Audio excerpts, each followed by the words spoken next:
Welcome to the Creative Industry Insight Podcast, a podcast that looks at various roles in the creative world. I'm your host, Bobby.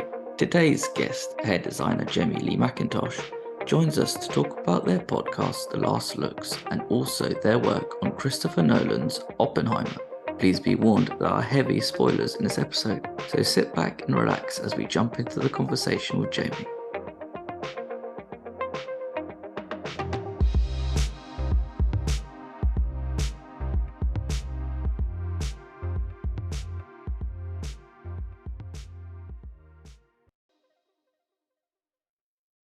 Hi, Jaime. Thank you for joining me today. Absolutely. Honoured. It must be weird being on the other side as you host a podcast called The Last Looks to be sort of interviewed by other people now, right? It is weird, but I'm enjoying this so far. I guess as well, like you don't have to worry about prepping or getting questions ready. You just have to sit back and see what I've come up with. Yeah, it's kind of good to see what my guests go through, I suppose. Absolutely. Yeah, be on the other side. I think you might have been the easiest one to research and get questions together, just because there's so much online that you do that it just makes it easier to be like, oh, okay, well, that's actually a really good question. I'm gonna sort of pick her brain on that one. You sound like my mum. She loves to Google me. I'm always like, Mum, don't. It's embarrassing. Don't tell people you Google me. Yeah. Parents are always going to be the biggest cheerleaders, right? But it's quite funny that she Googles you. I would hate to be that person, if her computer breaks, to see what she's been like. When people like checking, it's like, what have you downloaded? And it's like history. Jaime Leigh. And it's like, okay, maybe we should call the police on this one. But before we jump into talk about your work on Oppenheimer, let's talk a little bit about your podcast, which is called The Last Looks, which you sit down with various people in the hair and makeup department who are still working now, who are retired. And then there's also some bonus episodes where I think you spoke to a script supervisor, a grip, and there might be one or two other people that I can't get off the top of my head. So apologies on that. No, you're good. That's pretty much it. And I also do a Oscars special annually. So the 5 hair and makeup teams that have been nominated for Oscars, I chat to them as well. Before I jump into my question, I'm curious. What happens when you're nominated for an Oscar? Do you do an episode about yourself? Listen, it hasn't come up, and I'm not sure if it's going to. So we'll figure that one out when it if it happens. Never say never. Yeah, we'll see. That'd be quite fun. So, Jaime, how did you do this? Well, Jaime, I did this. I did it like this. It seems like it would be a little biased, and I'm not sure if it should happen. Oh, Jaime, it's a pleasure being with you. Oh, it's been a pleasure being with me as well. But let's start from the beginning. What made you want to start the podcast up? I guess being a podcast listener and wanting to move a little bit away from listening to so much true crime podcasts and getting super paranoid that someone's hiding out in, my bushes in the yard or going to kill me. And my husband going, you need to stop listening to those terrible podcasts, and me going, yeah, it's true, I do. I would bring work home a lot as well, like wig work and stuff over the weekends or prepping and whatever. And I would want to listen to stuff. And I was just like trying to find podcasts that were talking to people that do what I do and the makeup departments. And I could find bits and pieces of stuff out there, but they were more makeup artist driven. And I was just like, I'd like to hear from some hair people because I'm a hairstylist. And I was complaining and bitching to my husband about it. And it was just like, I think half the planet during COVID shut down. That's when I started it, because I had access to so many different hair and makeup people because all of us were not working. And yeah, I just started kind of documenting their career journeys, which I'm not sure has been done before. So I think that that's great to have a database of all of that information somewhere for years to come. And I will say that when my husband was saying you should start your own podcast, I just kept saying to him, are you out of your fucking mind? Like, no, because at that point was so far out of my wheelhouse. I was just like, I'm too shy to do that. I can't do that. I can't possibly do it. And he was just like, well, maybe just try it with a friend that you trust and just see how it goes. And it may not go anywhere. You may do it and be like, oh God, that was horrible. I don't ever want to do it again. And yeah, I chose my first guest, and I can still hear it in my voice when I listen back how nervous I sound on the recording. But yeah, it kind of worked, and I found a little confidence and just kept going. And now it's a monster I can't stop. Well, I know exactly how you feel in terms of listening to murder podcasts, because I had that as well. Yeah. And the worst is if you're like at home alone and you hear something like creak and you're like, oh my gosh, this is just like episode 55 of this podcast, and it's going to happen to me, isn't it? And you're like, I don't want to end up in a true crime podcast, put it that way. I don't want to be I don't want to be the main subject in a true crime podcast one day. That would suck. I don't want to be a Netflix special, please. Anything but that. Yeah. But it's also funny as well, your husband encouraging you to do it. But then I think that's like a slight masterstroke suggestion in terms of just get one of your friends, somebody that you'd be comfortable with, because then, as you said, if you're nervous or you could take a bit more extra time with them, you have that sort of a good repertoire with them, so you can kind of just let it all flow. Yeah, absolutely. He was coming from that side of it as well, that he just knew he could help me with all the technical side of things, because it's just him. He's like my personal, IT person. And then he also would come with me yearly to the Oscars symposium. So the day before the Oscars happen, they have the 5 teams, the hair and makeup nominees, and they each have turns of like chatting about their work and what went into them producing the work for the film that they're nominated for. And I was always surprised at how interested he was in going, because he, it's not his world, but he's just like, oh, it's fascinating. I love listening to it. I thought it would just be hair and makeup people that wanted to hear about it, but that kind of gave me the push as well, because he was just like, it sounds like an interesting podcast, like do it. I think if I'd come up with something like, I want to talk about toenails, he would have been like, yeah, no, don't do that. That's a bad idea. You say that, but I bet you it would. Loads of people. There'll be loads of people like under pseudonyms, probably subscribing and downloading. So wow. I don't know. I don't know. He could be onto something. We'll talk about that later.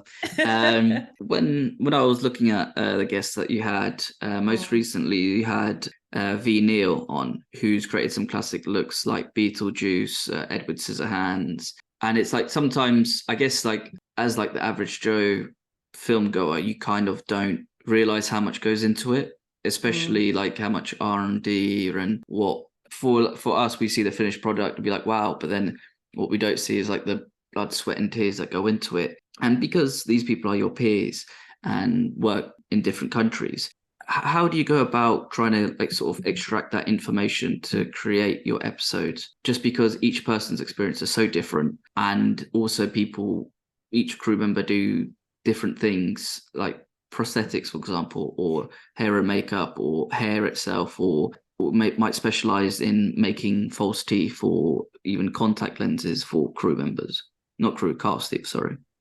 I think with the podcast, I started off going a little bit back and forth between someone's career journey, and then every now and again I'd do an episode that was about a show that they had worked on. And that side of things I kind of started stepping away from, because I started receiving more and more emails from PR people wanting me to interview their clients because award season was coming up and they wanted to pimp out their client for their work on a specific show. And I didn't want to do that, because I felt like if I do that for one person, I have to do it for every single person who's in the running for something. And it just didn't feel fair. So I kind of moved away from talking about specifics of actual shows or films and getting into the technical side of things. I found kind of difficult to do with audio when you don't have a visual reference to speak of. So I just wanted to start kind of concentrating on their career journey and what they love about what they do, what the challenges are that they come across, any kind of stories that they have. And I think I've heard back from listeners about how, especially ones who are starting in the industry, they just find it fascinating. Like, they're trying to get in. So they're hearing all these different ways and tales and stories of how everybody gets in, because everyone finds a different avenue or a different way. So I think that's inspiring to them, that it doesn't matter what background you come from, if there's a will, there's a way. And then also just the challenges and what people come up against, people can relate to it, and it's just they feel not so alone. It might not be something that people actually speak about in the moment in the job with their peers, but they can kind of look back and reflect on stuff a little bit differently, and then someone else hears that and they're like, oh my God, I've had that same issue. I'm not the only one. Because it is a difficult industry to be in, so it's kind of nice to hear that other people also struggle at times and find it hard, or I guess just find it incredibly rewarding at the same time. So yeah. With all these sort of materials now online, there is a lot we can learn from each person. And as you said, I've had that same problem.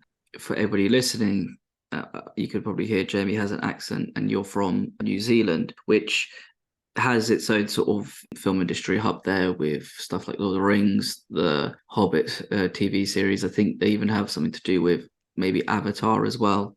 But because you're from the other side of the world, coming into Hollywood and being such a close-knit industry, how did you manage to break in?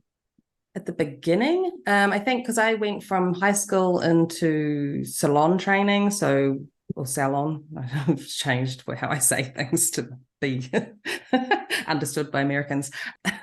So worked in a salon, and then I remember watching a behind-the-scenes film called Full Tilt Boogie, and it was the behind the scenes movie about From Dusk Till Dawn, and you saw all the crew members, you saw the makeup stuff happening, all that type of thing. And I was just like, fuck, that looks cool. I wonder if there's some way I can do that. So I went to makeup school in New Zealand, and in New Zealand you do both, like the UK do both hair and makeup. And then went to makeup school and ended up getting my tutor, I think, recommended me for a trainee position on a TV show that was happening in Wellington. And at first, because I went back home after my makeup course, and I was working part-time in a barbershop, just trying to figure out, like, okay, now I've done this course, how do I get to where I want to be? So just, doing the daily grind there. And I got a phone call at the barbershop. I don't know how they tracked me down. And asking me if I wanted to come down to Wellington, which was like a 8-hour drive or something away, and do this job as a trainee. And I was just like, oh, listen, I can't, because it was a Wednesday, I think, and they wanted me to start on Monday. And I was just like, I don't think I can do it. And kind of went back into work and kept cutting hair. And then another phone call comes in, and it's my tutor from the makeup school. And she's just like, you turned it down? And I was like, yeah, I can't. And she's like, you have to figure out how you can. She's like, this is it. This is that moment. And I was like, oh. I was like, but it's Wednesday. They want me to start work on Monday. She's like, I don't care. Do whatever you have to do to get down to Wellington and start on Monday. And I was just like, oh, shit. Okay. So I pretty much hung up and then walked over to my boss at the barbershop. And I was just like, my last day is going to be on Friday. And I packed up the car and I drove down to Wellington. So that's just how that started. And Wellington is where Peter Jackson does his films. So King Kong was the first film that I was able to work on just as a day player, so going in to do background. And then the designer from that and supervisor liked me enough to hire me on other stuff. So Rick Finlater, who did the first Avatar, got me into day play on that and do hair and makeup on background for Avatar. And then Peter Swords King, who did King Kong, invited me back for the Hobbit films. So I did all the Hobbit films with them.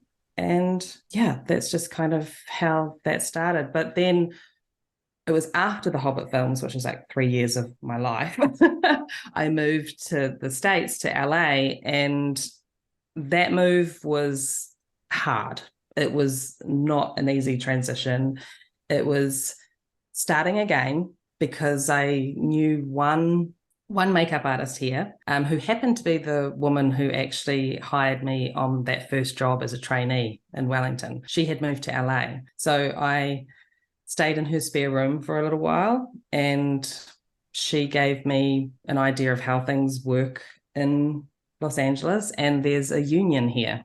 So I was lucky enough to be working on King Kong and the Hobbit films and Avatar and stuff like that in New Zealand, but there's no way I was going to be able to do that in LA if I wasn't in the union. So I had to start pretty much again. So working on student films and, getting paid $50 a day to do short films and music videos and all that type of stuff.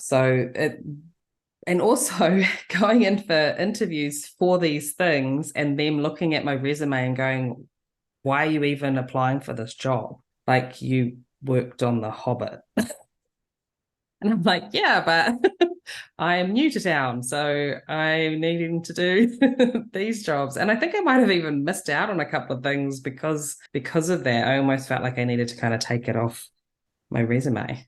But, perseverance, and there's nothing like knowing what it's like to work on decent productions to then like bigger budget things to then go back to humble beginnings to make you hungry to get back to where you were. So I think it's crazy to think that people would look at your CV and be like, you worked on The Hobbit, what are you doing here? When it could be more of a like, surely that person would be such a good asset to your team. There was that. There were a few people that were just like, oh my God, I can't believe we've nabbed you. This is great. And I was one facet that they didn't need to worry about. They're like, okay, she's been doing this for a while. She knows how to do, hair and makeup or hair or whatever it was. And they could just have that faith in me immediately. And then there were others who I think were just freaked out by it and just like, this is weird.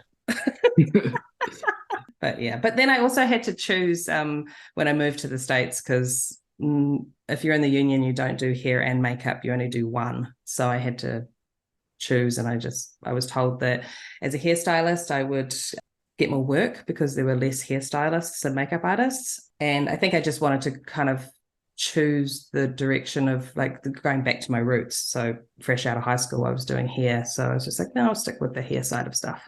Fair enough.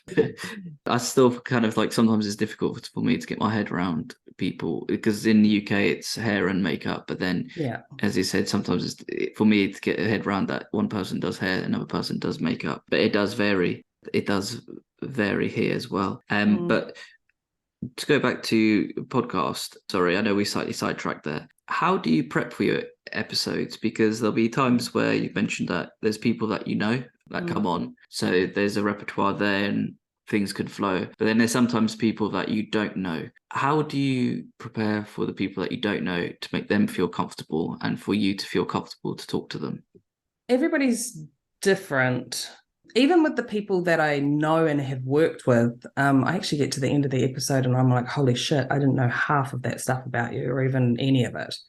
Because it's just so funny. You don't sit on set and kind of talk about how you got into that industry. It's not like a common topic. So you do instantly have that, hey, how you going? It's great to chat to you thing. And then there's that comfort level there. But also a lot of them don't do this every day, so they are a little nervous. They don't want to be led down the wrong garden path of like, what is Jaime Leigh getting me into here? But I think I send out bullet points of just what the discussion might be, just so, because I know I like to be able to think about things beforehand, like think about answers of what I might want to say. Some people look at them, some people completely ignore them because they're just very good at speaking off the cuff. And then just before we start recording, we just have a bit of a chat. And most of the time, it's so weird, but I feel like I've kind of already known them. I think because I normally know somebody that they know, or I'm familiar with their work, or so there's just and we do the same things. We work in the same industry. So there's a little bit of a connection there already because we understand the grind and we understand the job, I suppose. but yeah, we just have a little chat beforehand and then kick into it. And I would say 9 times out of 10, those ones that are very nervous in the beginning, or have expressed that they're nervous in the emails leading up to it, they get to the end. And when I push, stop on the record thing and they kind of breathe out, they're like, oh, and then they're like, oh, that was so much more fun than I thought it was going to be. It's like, great. There's nothing to be nervous about. We're just chatting. So yeah, that's always a good feeling when someone finishes and they're like, oh, I like that. That was nice. I think those guests are always the best. The ones who are most nervous and then afterwards they're like, I had a lot of fun. And you think, and you can tell when you're talking to them, the sort of energy that they're bringing and even the conversation that they're having with you. Because there's always, as you said, like, oh, I didn't know half this sort of stuff. But then you can peel back on the cuff on the sort of answers that they give. Just as a final question as well, before we move on to Oppenheimer, who would be your ideal guest? My ideal guest? Is it just lazy if I say all of them kind of are? That's why I reach out to them. I love all of them for different reasons. I mean, my prize pig guest would be Rick Baker. He is a multi-Oscar winning special effects makeup artist. He's kind of like the rock star of makeup artists.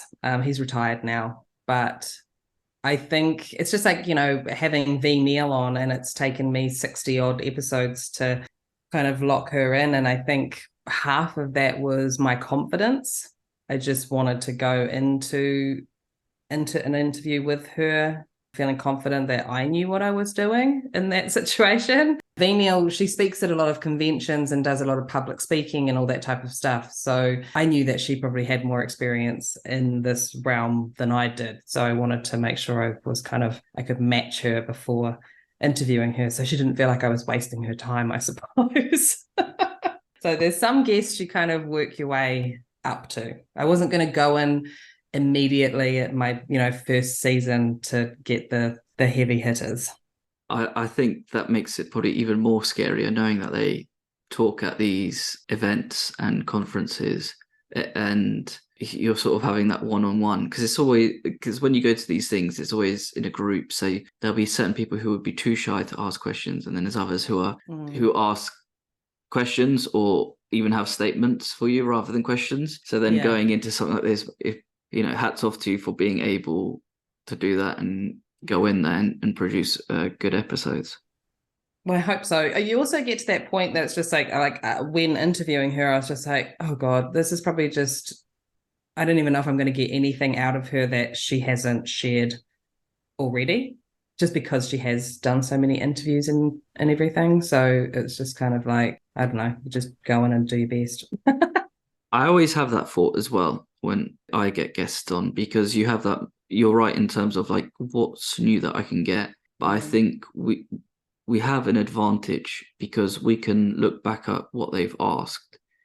And if there's something of interest that piques your interest, you can pull that thread later on when you're doing your recording as one of your questions. Yeah. And I always found that's like the most sort of interesting part of it, because they may say something and you think, actually, I want to expand on that because I'm quite interested in how something gets made or what actually they did to create that. But I tend not to listen to too many people who interview the same people, because I don't want to have that in the back of my mind of like, I don't want to ask the same questions or find out the same things. But eventually, unfortunately, law of averages, it happens.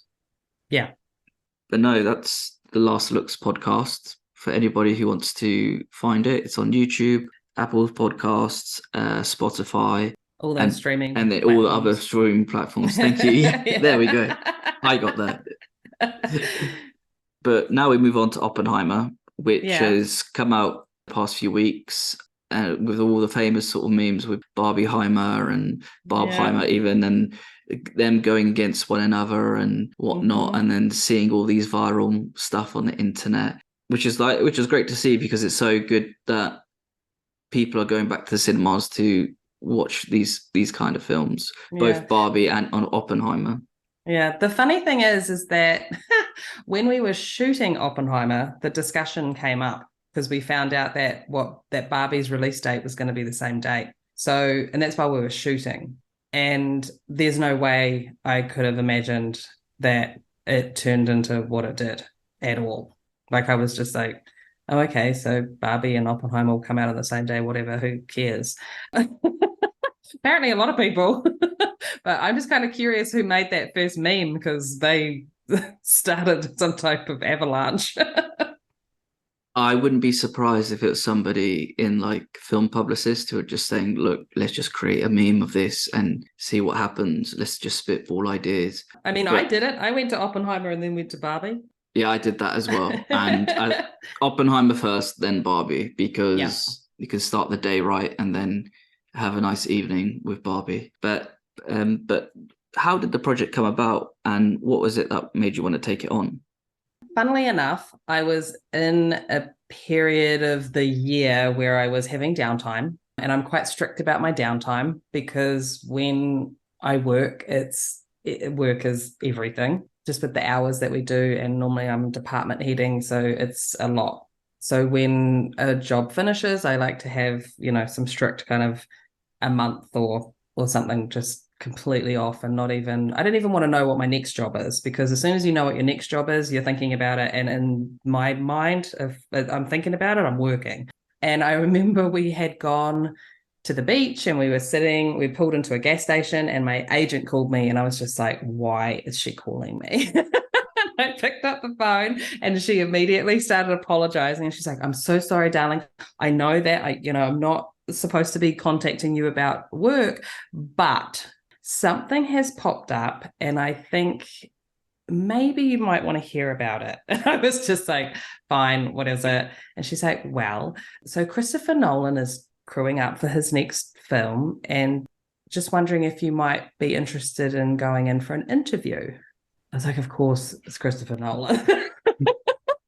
But funnily enough, my husband's filling the van with gas, and all I said to her was just like, yeah, let me talk to the husband about it, because she gave me start dates and all that type of stuff, and it was kind of earlier and sooner than I had anticipated with having time off. And I said, but honestly, if I don't at least interview with Christopher Nolan, my husband's going to freak out at me, because he's a big Nolan fan. And she just laughed, and I think I spoke to her about it the other day, and she's just like, I was so tempted to try and find your husband's number so I could talk him into talking you into doing it. But yeah, so I went in for an interview, and I think like every interview, I don't get nervous, because I just think at that point too, I hadn't read the script, so I didn't know anything about really what it was. I knew that it was about Oppenheimer, so I could do a little Google research on who that dude was. And I just kind of always go in with the thing of like, either they're going to want me to do it or they're not. And if they don't, then that's cool. Like, obviously, I have a bit of that, I guess, whatever's meant to be type of deal. So I was just like, okay, yeah, cool, I'll go in for this interview. Get there, go in. I probably in there for, I would say like 45, 50 minutes. And most of the time we're just like chatting and laughing. It was Chris Nolan and his wife and producer, Emma. And yeah, we were just talking about, he wanted to chat about other directors that I had worked with, and asking me what that experience was like and all that type of thing. And he was pretty fascinated, because I had just come off Babylon, so he was just really interested in how working with Damien Chazelle was, and he admires his work. So yeah, it was just nice to kind of chit chat and not be feeling like I was, I guess, being fully interviewed as such. And then we spoke about Oppenheimer and the character and Killian, and a little bit about hair and all this type of stuff. And then that was that. Embarrassingly, not something I've told very many people, but I couldn't figure out how to get out of the room that we were in, which was incredibly embarrassing, because I walked into this little conference room, and then when I turned around to walk out, there was like frosted glass and then a panel, like it was all these panels on the wall, and I was just like, which one of these moves? And I couldn't figure it out, and it was very embarrassing. But yeah, that's pretty much how the job came about. And then I was driving home from that interview, and my agent called, and she's just like, they want you. I was like, that was 10 minutes ago that I left. And she's like, yeah. And I was just like, oh my God. And she's like, well, now you have to decide whether you want to do it or not. And I was just like, oh. And I was like, well, I can't not do it. So yeah, exciting. So I just to interject, I had that experience for my first ever interview in film, was that I had to get into a building that didn't have any entrances. So it was like I weren't sure where to go, and then you're just like, how can you explain this? Like in your case, how do I get out? And in my case, how do I get in to Yeah, you're like, make sure? is this a trick building? Are they testing me right now at their cameras? What's happening? Yeah, it's like an episode of Punked or something. I don't know what's going on. I couldn't believe it. I was just like, I think mum was the first person that I told that to. And she's like, oh my God, you're so much like me. And I was like, it was so embarrassing. But I just turned around. Of course, I didn't pay attention to when I walked into the room. And then I turned around. I'm just looking at all these panels going, which one's the door? Like there was no door handle. So I tried to do something and I just stepped back and put my hands up and went, I don't know how to get out of here. I pretty much just left the interview just laughing out loud at myself. So I don't know if that clinched the deal or what, but I think he inceptioned you. He was just like he didn't realize it, but he did it. He somehow did it. he totally did it. I guess he saw that I could laugh about it, and maybe that was a positive. I don't know, but it was embarrassing. I think as well, if when you have an interview that's not really an interview, just more of a conversation, I think those are always going to be the best kind of sort of vibe, like as the kids say, a vibe check to see if people will get on and work and sort of understand what's going on and what not necessarily is expected of you, but okay, I can see where we're going to go with this. I can know that if I need to speak to Jamie about something, I can just go in or we could talk about it. And, if she doesn't agree, I can always just blackmail her about not being able to leave the office and we can go from there. I think there's something to be said for just answering stuff honestly too, because it was, he's asking me about my experiences on other jobs. And I didn't sit there and go, oh my gosh, it was the most incredible experience of my life. I just really, do you know what I mean? I was just like, oh yeah, that was a hard one. Like, and this is why. But I had so much fun. It was challenging, but it was awesome. And, just like chatting like that instead of, I don't know. I'm a bit of a straight shooter. So I assume he appreciated that. I think there's always going to help though. If you're honest, I think that's when people probably respect you more because you're not going to beat around the bush and just say, look, I can't do this, or this was actually hard because of this. And I think with honesty as well, it's like you're going to, I think whoever you're working with will realize that actually they've learned something from what they're working on in terms of, they know how to do this, they know how to do that, they don't have to worry about this. There is something I always say in an interview as well to a director is that, and this is, I don't know if I should say it, but I totally do, because I just want it to be known up front, is that I always let them know that just naturally my style of work is more in realism. I'm like, I can do perfect Hollywood if that's what you want. I said, but naturally I do tend to lean towards things being hopefully more on the real side. So you just got to let me know aesthetically like what you're after. Because if you want the no hair out of place look, it's like I can do it. I just have to know that that's what you want. Otherwise, I'm going to lean into realism and there's going to be flyaways and a bit of fluff of hair here and there and, stuff like that. So I'm always upfront about that in my interviews as well.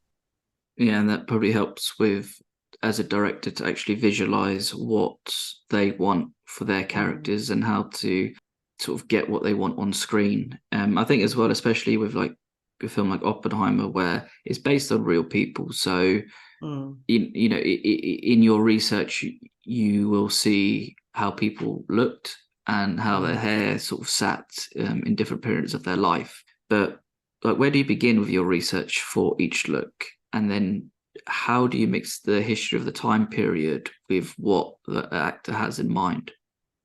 I mean, research, as soon as you get a job and you read the script and you find out who's in it, you're immediately starting to Google and research. And I love buying secondhand books and all that type of stuff. So there's the research of just the general period or periods, as Oppenheimer is in different throughout different years, getting an idea of the overall kind of look of the time, which is incredibly helpful, of course, for those characters who may not be a historical figure or for the background. And then there's the research on the specific characters. So because in Oppenheimer there was so many historical figures in it, but Chris also didn't want to have like a carbon copy of the historical figure. It was kind of like having a melting of the two. So because when he was casting, he wasn't necessarily, trying to just find someone who looks exactly like that historical figure. But if we could do things hairstyling wise that would just kind of lean them into that look or push them a little bit further to look a little closer to them, it was more just trying to find the essence of them and doing whatever little tricks and bits and pieces we could do to help them look in the same realm. And some characters more than others.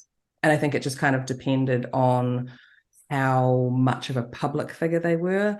I think there's a lot of characters and historical figures in Oppenheimer that a lot of people, if you didn't have direct knowledge of these people and that whole story, you probably wouldn't know what they look like.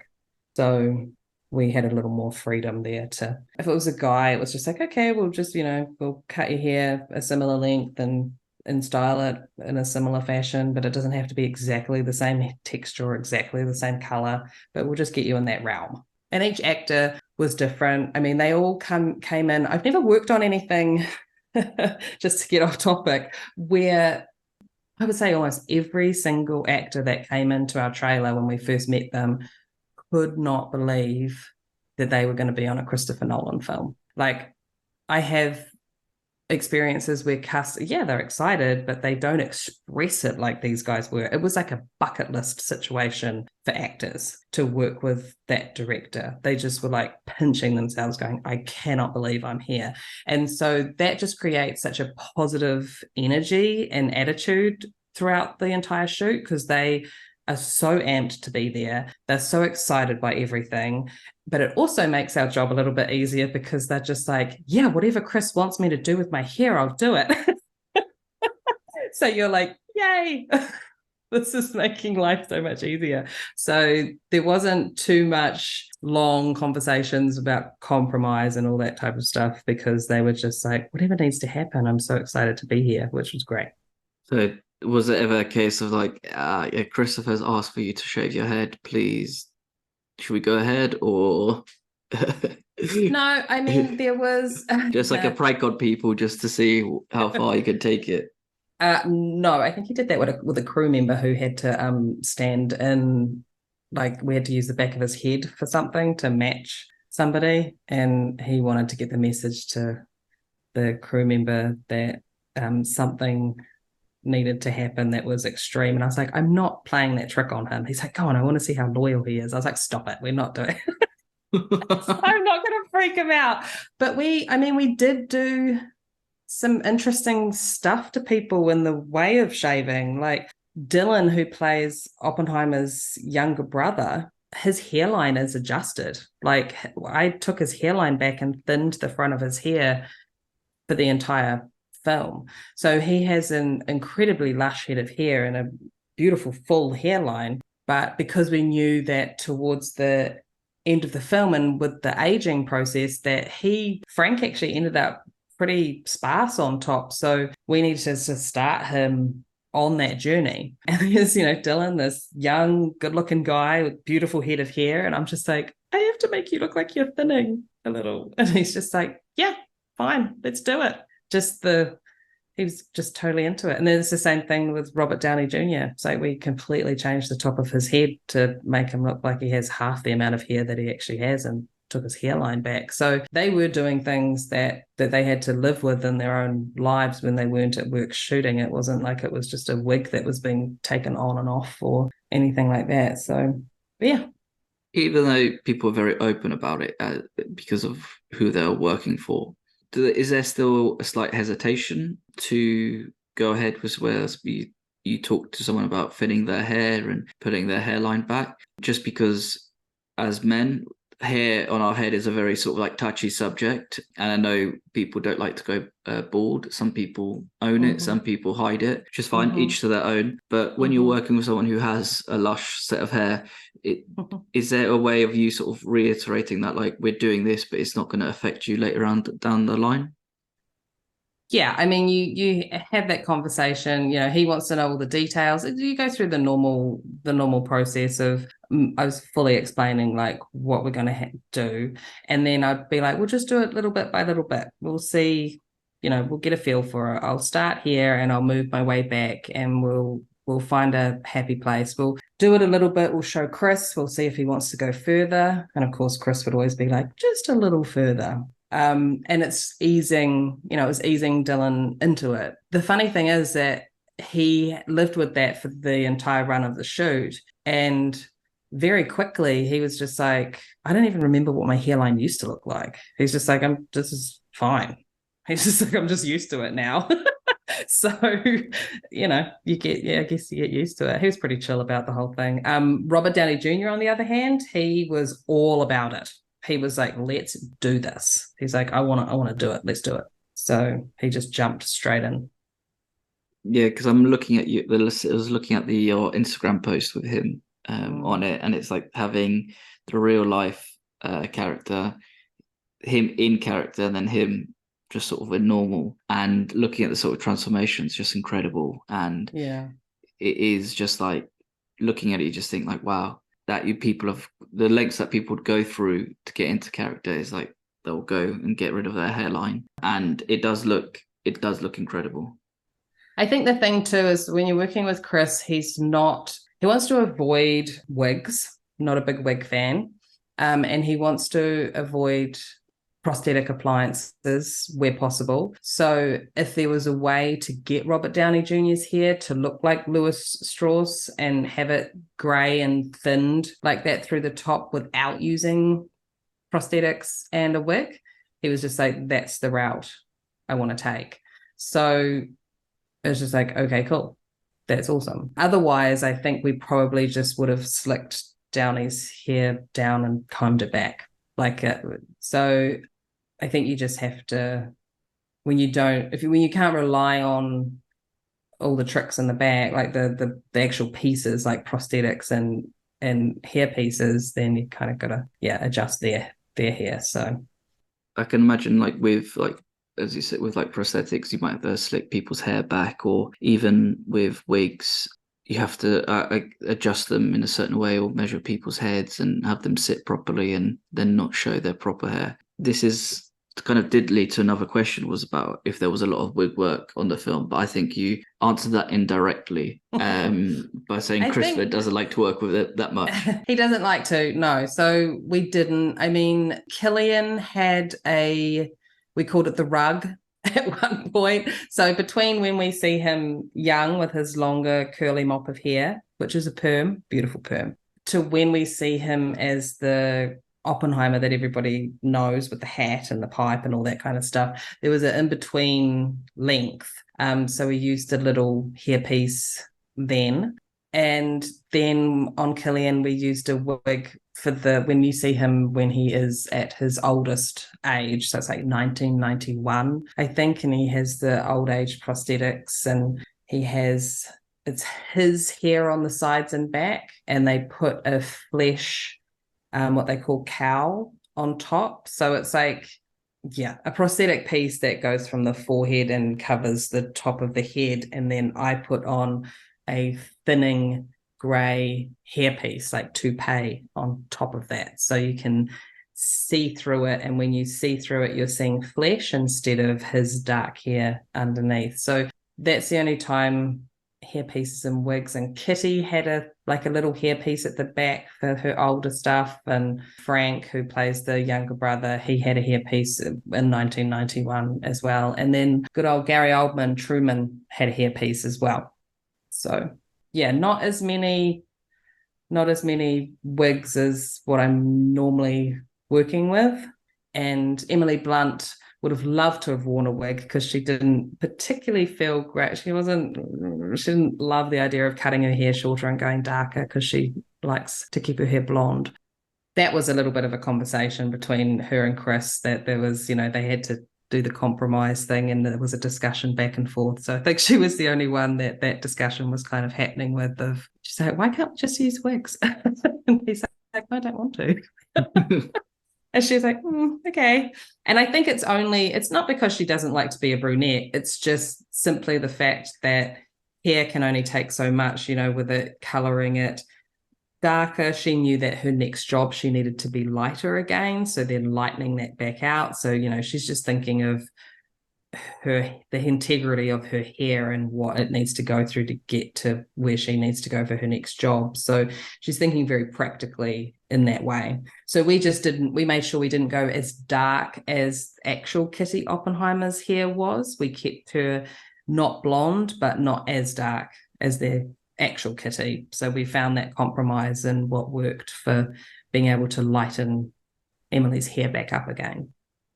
So with I've got another follow-up wig question, but I think you're right when you're talking about the hair coloring, because I know some people who would have, when they were younger, they used to dye their hair quite a lot, so it would start falling out, and I can't really imagine what like the damage would be if you kept dyeing back and forth with people's hair. And as I said, it's always going to be a touchy subject if something goes wrong with it, but at the same time, there'll be a compromise that people would be able to talk through and go through. But on the subject of wigs, how does styling a wig differ from styling natural hair? I'm guessing with like a wig, it's all kind of already set in terms of just putting on somebody's head. Is that correct? Or is there more to it when it comes to getting the right look for whoever's wearing a wig?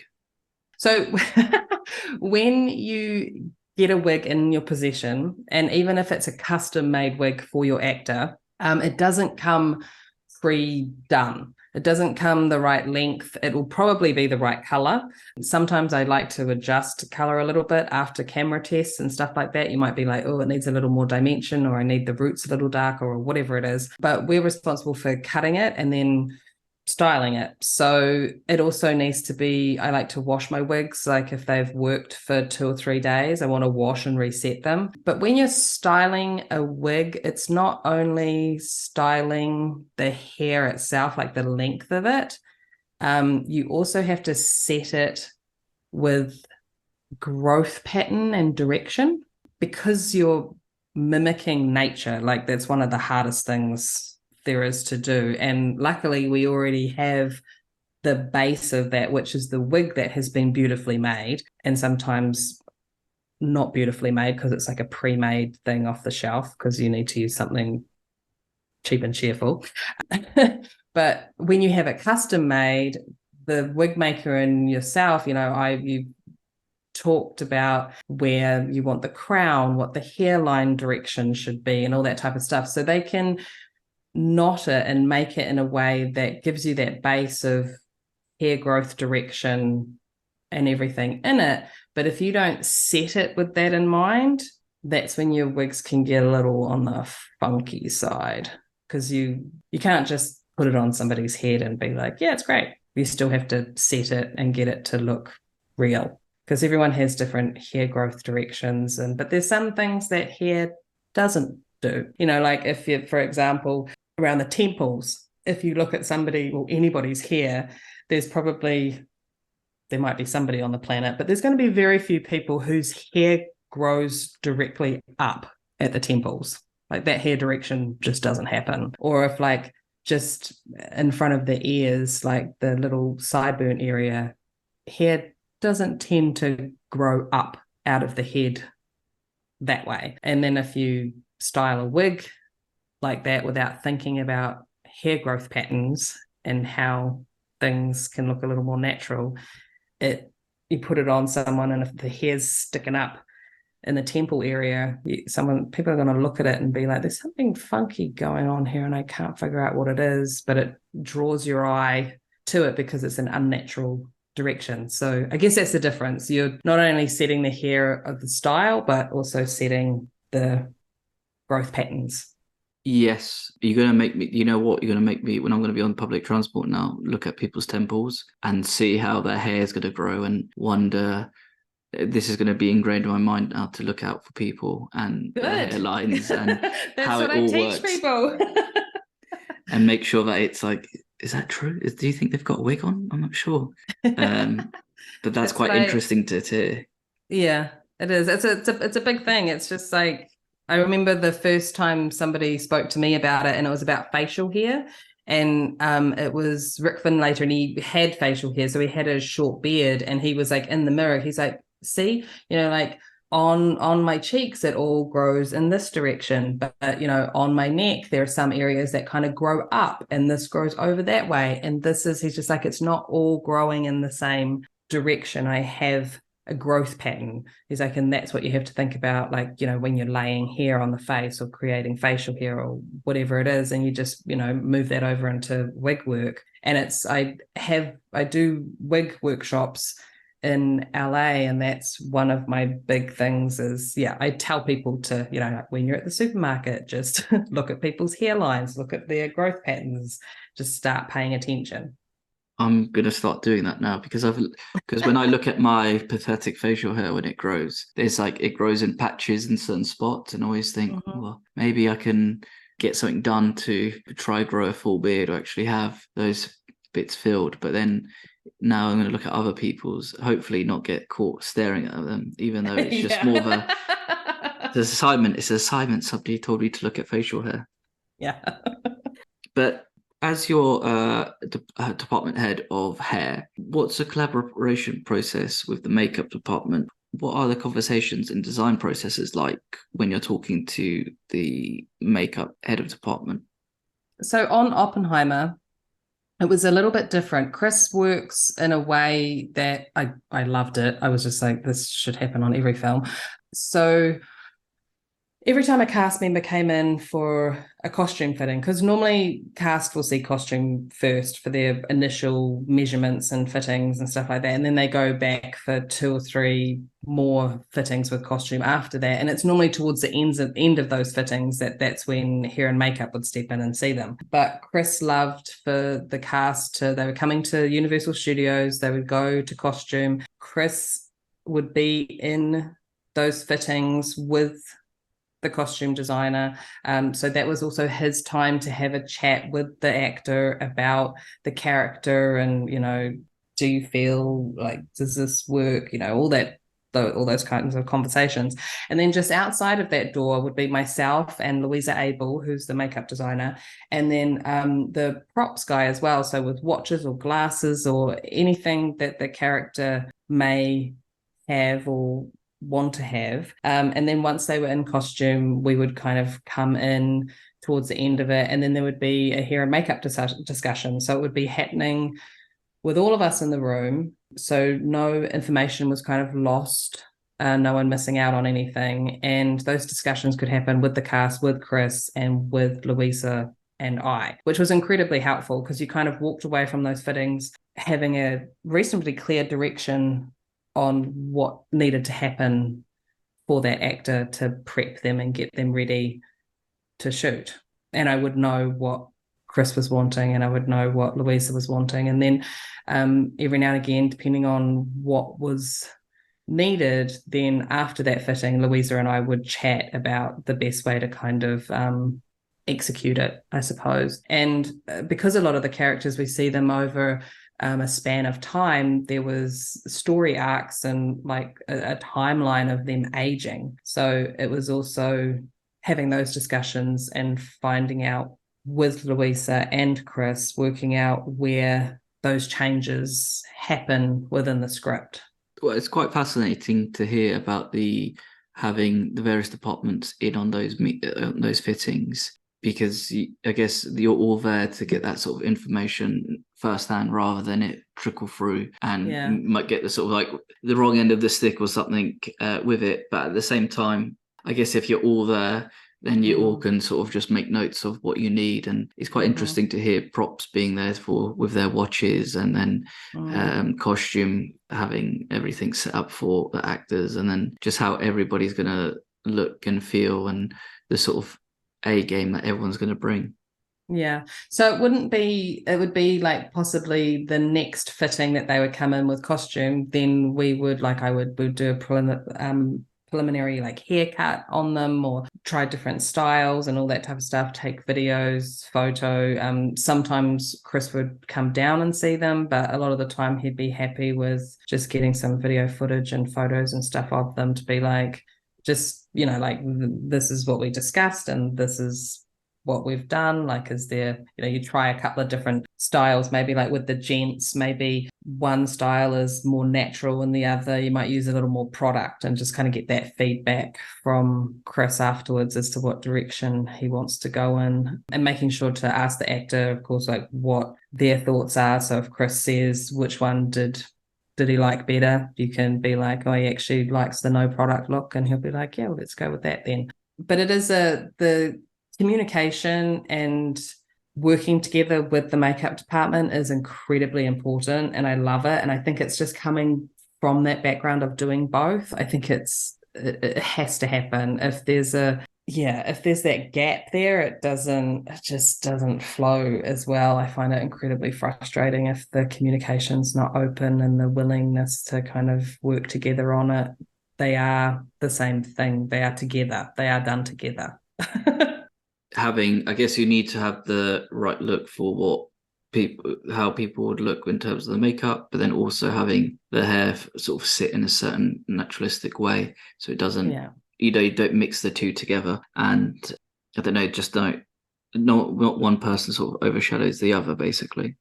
Yeah, and it's just sometimes you can, if you're having that communication with somebody, it depends on the job as well. But it's just kind of like for example, when I was working on Babylon, because Damien Chazelle didn't want everything to look super 20s, like he wanted to stay away from the idea of what you thought the 20s looked like hair and makeup costume wise. That communication was really important between myself, the costume designer, and the makeup designer, because if I was going to lean heavier into the 20s look, then maybe the makeup would stay away from it.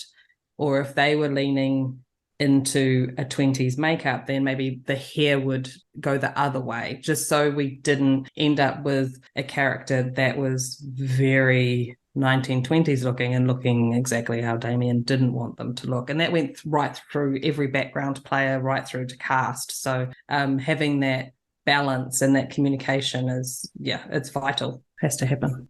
Yeah, and even with like a film like this, where I've read that like the film took 57 days to shoot, which is crazy to think when a film's like runtime is 3 hours. That's like, I think you're averaging 3 or 4 pages a day of some sort, and with them being quite heavy dialogue scenes, like I can imagine that everybody has to sort of be working really hard towards that. But with that in mind, like, how does a typical shoot day look for you and your team? Like, how do you stay on top of the period changes and the scenes that are being shot that day? Well, just being onto it, paying attention. I think, and Christopher Nolan works in a way that is demanded of you. You have to have your shit together. You have to know what is going on, what every scene is, what order it's in, what your changes, hair and makeup changes might be. You have to be ready and on it. And I just feel like that should that's our job anyway. But you definitely feel the pressure of it more so as Chris. He has high expectations, which I love. But as for keeping on top of changes and things, so we do a script breakdown at the very beginning. So you have your script and you break it down, and it's just like you're creating a type of timeline. And we know with Oppenheimer that the time is all over the place. So we needed to understand an order to things, especially when we were doing aging and seeing the progression of time. So it's breaking it down and understanding what story day or what script day these changes happen. And each character has their own breakdown. So Killian, who's playing Robert Oppenheimer, he has his own breakdown as far as hair is concerned. I know that from 1927 and 1928, he has the longer hair. So that's seen whatever and whatever. And then, from this time to this time, he has the mid-length hair. And then from this time to this time, he has this short kind of buzz cut look. And then we start adding gray and styling it differently. So it's all broken down in this whole timeline. And it's on a document that I had access to digitally and also in paper, so in person, that even if the scene orders changed within the day, like we're going to, do scene 54 before 73 now. So what does that mean for you? It just means that I can look at that breakdown quickly and go, oh, well, I'm going to need 20 minutes because I need to put his hairpiece on, or I need to, airbrush the sides of his hair darker because I got to cover his grey for this because he's younger or whatever. So it's just you have to have it. It's like doing your homework. You have to have an idea of your character's story arc and their journey, and doing that breakdown. It just means that if I haven't memorized the whole thing, but I have a pretty good idea of where everything sits, but I have that document, the breakdown, to be able to refer to. So you're just ready with that information to be able to let whoever know that you need 20 minutes for a change, or you've got to do this or that. So the day kind of starts ridiculously early. You have your cast come in, you get them ready, you go to set, you watch them all day, you do your last looks, just like my podcast is called, which means that they do a camera rehearsal. The cast get to figure out everything, that their actions, this, that, where they are standing in the room, all that type of stuff, looking at, lighting and this and that. And then we're kind of the last ones to go in. So just before they start shooting, they call last looks, and hair, makeup, costume, and normally props will go in and do any final adjustments that need to be done. And that's just pretty much what you're doing throughout the day. And yeah, if your character has changes, then you're doing those changes. If we have cast come in halfway through the day, then someone's going back to the trailer to get them ready. And yeah, and you're just working as quickly and as efficiently as humanly possible, because that's how Chris works. He's a fast shooter, where he'll spend the time where he needs the time. But there were times when we were out in New Mexico, out in those big, vast, open areas outside, and they had 3 or 4 different sets, like kind of van ride away from each other. And we would finish a scene, and it's just like, okay, we're going to the bunker. And before you know it, but everyone is over there, they're set up, ready to go. And you have to be fast along with them. Otherwise you won't get those last looks and you'll miss out. When you hear an answer like that, it just shows how important your prep time is, and how prepared you need to be when you're going on to each day. Yeah, I mean, you can fumble your way. You could fumble your way through it and kind of stand there and go, oh, when does that? What does that? I don't want to be that person. That's all. But then also your name gets spread around that you're not someone who's prepared when it comes to it. But it's also just fascinating the amount of time, how to keep up with the changes, if there's certain casts coming in, who's not coming in, what time period you're in, because as you say, you need to bring your A game. And if somebody like Christopher Nolan is a fast shooter, then you need to be ready for the scene. And even before getting into your last looks, it's what's it called? It's like the prep of getting a cast member in. And as you said as well, starting early, which is always never an ideal thing. I think it's as well, it's just, you're doing things like, we had a whole bunch of stuff on a train for Oppenheimer, but so between Oppenheimer and Groves, and I had a change with Killian during that. It's just like, and we know that we only have the train for one day. We're doing all of that stuff in one day. We also are relying on daylight, and it's getting towards the end of the day, and it's pretty much just like, the ADs that conversation starts heading towards me, and they're like, we know that you've got to put a hairpiece on Killian. How long is that going to take? And it's just like, well, you know how long it always normally takes, but yeah, okay. I'm like, as fast as I humanly possibly can. And, it's just like finding a space in the train to set up a fold out chair, so I have enough room to kind of circle him and get around him, having my key Ahu with holding everything and passing me everything, and it's just the train is moving and rock and rolling back and side to side and all that kind of stuff. And it's just that thing of it's like a race. It's almost like you have like a stopwatch on you, because all the ADs and PAs are pretty much just like burning holes into the back of your head, just like, hurry up, we're running out of daylight.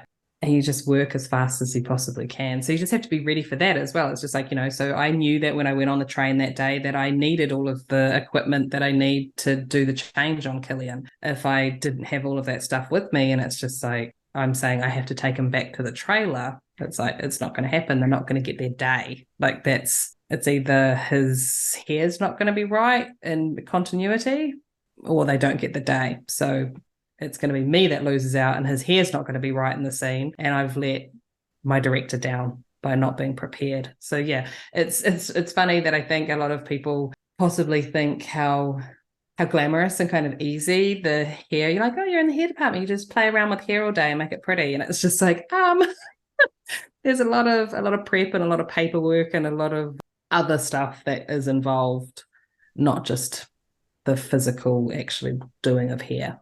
When you have those days where you're on a location or you only have something for one day and you have those people just putting all that pressure on you, it's not nice, because you as you said, you're going to work as quick as humanly as possible, because you want to make sure that somebody's going to be right for screen. So when they sit down, you do one last check, done, rather than, oh, this is not right, let's go back, do it again, and whatnot. Yeah, it's hard. It's hard too sometimes when you're doing that change and you're doing it for the first time. That didn't happen in that specific situation. Like, I had put that piece on Killian multiple times by that point, so I was able to just like smash it out. But sometimes you're in that position and you're like, I haven't even done this hairstyle, like that I've tested it once. I don't, and they're like, how long is it going to take? And you're like, as fast as I can possibly do it. Like, I promise you, I'm not going to fuck around. Like, I will go as fast as I can. And a lot of the times they're walking away and I'm just looking at them going, oh God, I hope that looks okay on camera. And all you can do is just kind of hold your breath and cross your fingers and be like, oh, please, I hope that's okay, because that was done really fast. And that's what I think people need to also be forgiving about when it comes to watching film and television, that if something is looking funky, there may be a very good reason why. It may not be because the hairstylist or the makeup artist is just useless at their job. It may be because they were losing light and they were not given the time to do what they needed to do. There's so many different reasons as to why something might look how it does and the end result. So be nice. You've really perfectly segued to my next question, because there's a lot of hat wearing in a film. Yeah. And sometimes a hat might blow off, as we have with the scene with Albert Einstein. How do you prepare an actor's hair for if they're going to wear a hat? Because you don't want to damage the costume itself, but then also you don't want the costume to ruin your work as well. There's different scenarios. Like, if the hat's going on and it's staying on, amazing. I'm like, this is awesome. My job just got easier. I'm going to go get a snack. Or there is they're going to start with the hat on in the scene and it's going to come off. Depending on what kind of damage that hat does to the hair, really depends on the prep of it. I mean, you can just, it's as simple as just saying you can do what you can do. But as going back to what I was saying earlier with my idea of realism, I don't mind if there are marks from the hat. I mean, you literally just saw them have a hat on and it's come off. And if there's not a little hat here, then it's kind of weird. I don't mind seeing it. So it depends what it is. And as far as where the Albert Einstein situation was concerned, that was on purpose. So they had a whole rig to have his hat come off, blow off in the wind. So that was a whole gag that we knew that was going to be happening. And, we just, each time before the hat goes back on, we do a little reset. So we just have to frizz up his hair underneath a little so it didn't get like flatter and flatter and flatter and flatter as the scene went on. So it's just trying to reset it so the start position is always the same. Does that make sense? Yeah. Yeah, yes. So like, it's like the continuity of it all. As long as you start in the same position, you're like, the hair starts in the same way, no matter what the action is throughout that scene, hopefully you have a better chance of it landing the same way during or towards the end. But if you just let it go and you just let that hat keep being smashed back on and back on and back on, the hair is just going to get flatter and flatter and flatter. So it's just going in between takes and kind of zhuzhing it up a bit and making sure that the starting point is the same. I know it's just probably like a silly question to ask, but it was just something that popped into my mind during the film, and how it would affect someone's design and look and how they'll take it off. And you're right that you would have to take into consideration the hat hair and the positioning of how somebody would wear the hat. And they are very specific hats as well. Yeah. I mean, it's definitely good to know. The costume department will normally absolutely give you a heads up that it's going to be happening. And it might be that with Albert Einstein, for instance, with Tom Conti, he has the most incredible head of hair. Oh my God. So that's all his hair. That is not a wig. We wanted to make sure that it wasn't filled with too much product or anything, that the hat would kind of mold it too much to be too hat hairy, I guess is a way of saying it. So it's just, it's planning. You're like, oh, he's going to be wearing a hat today. Is it coming off? No. Is it coming off? Yes, we're going to see it happen in shot. You can't always rely on the facts. Might get to set and the director might be like, oh, I don't want him to wear a hat. So it might be that you ask costume to maybe just leave the hat off until you get to set, just so you don't have to double up on your work. But yeah. It's interesting to hear and fascinating to find out, as silly as it is of a question. The film itself as well, it was partially shot in black and white. I know for certain departments, like art department, with their set dressing or even costume with the colours that they use might be affected. But does shooting black and white does this style affect the way that you would design hair, or is it just still the same? I think in this case, it did not so much affect the design, but I just had to be aware of not only color tone, because a lot of it you saw color versions and black and white versions, so that the color tone of something like Robert Downey Jr.'s hair, for instance, that because the black and white, just to explain that why there's the black and white and the color, so the color is more from Oppenheimer's vantage point, and the black and white is more from Lewis Strauss's memory of things. So anytime you see it in black and white, it's kind of Lewis Strauss, Robert Downey Jr.'s character, his view of how things went down. And when you see it in color, it's more of how Robert Oppenheimer remembers things happening. Hence the kind of swap back and forth sometimes. So with Robert Downey Jr.'s hair, because when he's younger, he still has the thinning hair, but we style it slightly different. It's a little more fluffy. It is a darker gray. And then we see him towards the end of the story, and it's kind of a slicked back, and it's more of a whiter gray. So that was all happening with airbrushing. So I just knew in the black and white world that, I mean, I could have airbrushed his hair red, but depending on how much red or the tone of red would have depended on how white or gray, dark gray his hair looked. But I was concerned, I think, design-wise, on how grey would look on my cast, because I had to paint a lot of grey hairs on people, because once again, Chris didn't want to use wigs. So normally when somebody, you're doing a film where there's a big span of time and people are aging and all that kind of stuff, you might get to a point where, okay, they're pretty grey now, like the salt and pepper, it's happening. You would then maybe transition into a wig.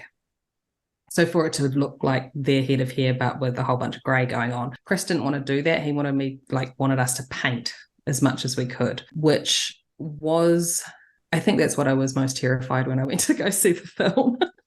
I didn't know how it was going to translate. I was watching it in dailies and seeing if I could read it. But, when hair goes white or grey, it has a translucency to it. When you're painting hair with different like white and silver pens and things like that, and ink colors and airbrushing and all that type of stuff, it's a paint that sits on top of the hair, so you don't have that translucency to it. So I just wasn't sure how it was going to read with the black and white. So I think that was the trickiest for me, that I had to try and find a middle ground for that graying to work with black and white, but also with color, because it may be that on the same day in the same scene, they're going to shoot some of it black and white and some of it color. And they just wouldn't have the time for us to like be adjusting with painting and stuff. Luckily, because Chris is who Christopher Nolan is and understands the film side of everything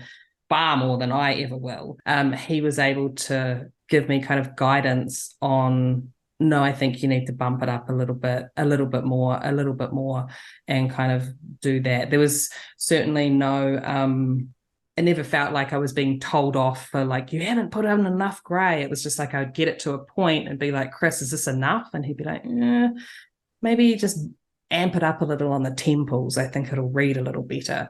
And it was just going to him to be able to be like, and then sometimes he'd bring his DOP Hoyter into the conversation as well. He'd be like, how do you think this is going to read enough? Does Jaime Leigh need to bump it up a bit more? And they would have a conversation. And it was just that collaboration of trying to find the level for it to read properly on screen. With black and white, it's always fascinating to hear the different obstacles different departments have to jump and cross when creating it. Because I think as an audience member, when you think of black and white, it would just be the most simplest thing. It's fine, you could just still use the same colors and still do the same stuff. You just need to, then you just do it in black and white. But even getting your DOP involved to say, is this enough? Do you think this will look great? But as you said as well, the worry of seeing it going from seeing it in dailies to actually seeing the final thing, because you're kind of you're doing that dance as well, that you're doing this aging, and it's just like, if somebody obviously has like aged in their face because of whatever makeup reason, and the gray isn't reading, or makeup was relying on that they could not do as much aging makeup, but they were relying on the graying of the hair to show through to show age, then you kind of feel like it really has to read how you want it or need it to at the end of the day. But what's also awesome is that's the first black and white that's been done on the IMAX 70mm. So that's kind of cool as well. Yes, which is something that I thought would have happened by now, but I guess with the use of IMAX is mainly for big action scenes. There's no need for it. But I think using it for just sort of like a talky drama and having all these sort of big facial expressions projected on the sort of biggest screens possible has actually made it feel that like IMAX could be used not just for action, but also for these sort of more emotive stories, should we say. Just to wrap up the episode, what was your favorite look to design? I have no idea. That sounds bad. I think I just love all of it so much.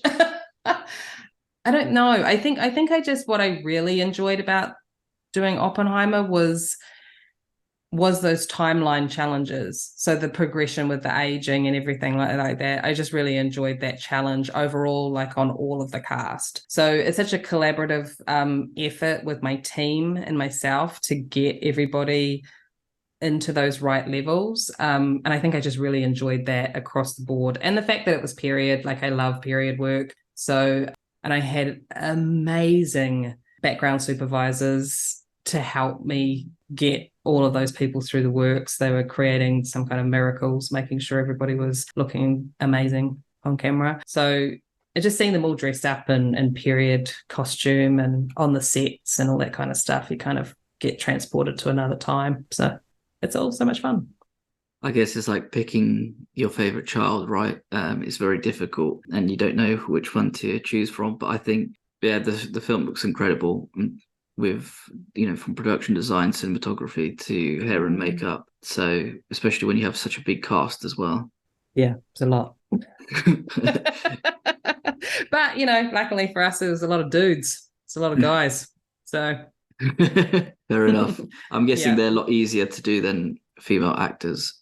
When it comes to period stuff, yeah, I mean, you got to keep on top of their haircuts and, you know, all that type of stuff. But we weren't needing to do like ridiculous amounts of roller sets on cast. That was more background. Background was heavier with female talent. But yeah, it was a men's party that a few chicks got invited to. So it's fun. Jaime, thank you so much for your time today. Oppenheimer's out now. Make sure you see it on the biggest screen possible. Thank you once again, Jaime. Thank you so much. It's been fun. And don't forget to check out Jaime's podcast, The Last Looks podcast, which is all on different streaming services like Apple, YouTube, on Android. Please go check that out as well. Yeah. Thank you. Thank you. You take care now. Bye-bye. Bye.